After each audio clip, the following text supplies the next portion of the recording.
Back to Arjun. दोस्तों drama serial गिरें की next आने वाले एपिसोड में आप लोगों को दिखाया जाएगा कि आखिरकार जो वो जहाँ पर आता है वजात आकर बात करता है निम्रा के साथ। उससे कहते हैं कि देखो निम्रा, जो कुछ भी होना था वो तो हो चुका है, इस बात का मुझे एहसास है।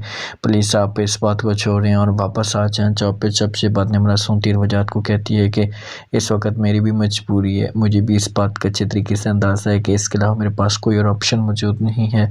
मैं मजबूरी में ये जॉब करूँगी, लेकिन एक बात याद रखना वजात, तुमने जो बातें की हैं ना, इस बात को मुझे इस मामले में बहुत दुख हुआ है और ये सब कुछ मेरे दिल पे उतर चुका है। तुम ये सब कुछ नहीं कहना चाहिए था। तो ये बात जब जहाँ पर वजात सुनते हैं तो निम्रा को जवाब देते हैं और समझाने की कोशिश करते और कहते हैं कि मैं मानता हूँ कि ये सब कुछ गलत हुआ है, मुझे ऐसा नहीं कहना चाहिए था, लेकिन किसी भी तरह से प्लीज़ मामलात को हल कर लेते हैं, मामलात को बैठ कर बात कर लेते हैं। निम्रा कहती कि नहीं, जो बात भी होनी थी वो तो हो चुकी है, अब इस बात को छोड़ें, आपने जो भी काम करवाना है मुझसे काम करवाएं, मुझे कोई इतराज़ नहीं है, मैं हर काम करने के लिए तैयार हूँ। दूसरी तरफ आप लोगों को ये भी दिखाया जाएगा कि अब निम्रा होती बड़ी अपसेट है, बड़ी परेशान है, लेकिन इस वक्त वो मजबूर है, उसके पास कोई और ऑप्शन मौजूद ही नहीं होता। तो इसी वजह से वो जॉब करना चाहती, जॉब छोड़कर भी नहीं जाना चाहती। तो वजात को अब इस बात का एहसास हो जाता है कि यार मुझे निम्रा के साथ ऐसा नहीं करना चाहिए था। निम्रा आती और आकर अपनी सास के साथ बात करती और कहती है कि देखो, मुझे इस बात का बिल्कुल भी अंदाज़ा नहीं था कि आप इस हद तक भी जा सकती हैं। आपने अपनी बेटी की ज़िंदगी को बर्बाद करके रख दिया।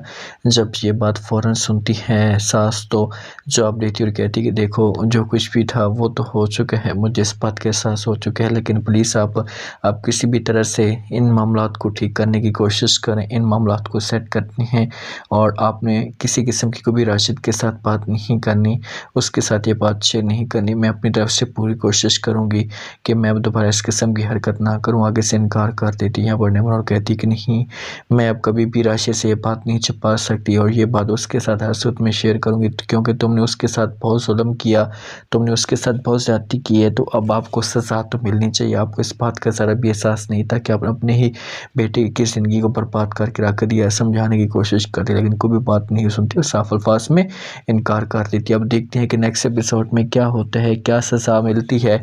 जहाँ पर राशिद की माँ को, अगर राशिद को सब कुछ पता चलता है तो उसके बाद राशिद का क्या रिएक्शन आता है, लास्ट में फीडबैक दें और चैनल को भी लास्ट में सब्सक्राइब कर दें।